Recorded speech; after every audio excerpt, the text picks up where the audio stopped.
पनवाकिल press club आडो municipal committee Ghotki जे 368 मुलाज़मन जो 6 सालन खां बंद पघारों ऐं जबरी बरतरफ़ी ख़िलाफ़ घोटकी म्यूनसिपल जे मुलाज़मन पारां एहतजाजी मुज़ाहिरो कयो वियो।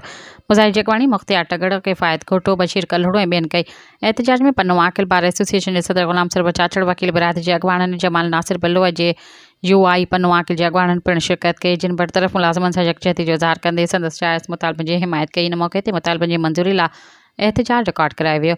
मुज़ाहिरे दौरान मुलाज़मन जो चवणु हुयो त 6 सालनि खां हू संदन ॿार बुख ऐं बदहाली जी ज़िंदगी गुज़ारण ते मजबूर आहिनि। हुननि ॿुधायो त बरतरफ़ कयल 7 मुलाज़िम एहतजाज दौरान ई फौत थी चुका आहिनि, पर संदन दाह ॿुधण वारो को बि नाहे। मुलाज़मन जो चवणु हो त हू अदालत मां बि केस खटे चुका आहिनि ऐं MPAs MNAs तोड़े बिलावल भुट्टो आॾो बि एहतजाज करे चुका आहिनि, पर उन बावजूद बि खेनि बहाल न कयो वियो आहे। बरतरफ़ मुलाज़मन वज़ीर बल्दियात ऐं ॿियनि आला अख़्तियारनि खां मुतालबो कयो आहे त खेनि फ़ौरी तौर ते बहाल करे इंसाफ़ फ़राहम कयो वञे।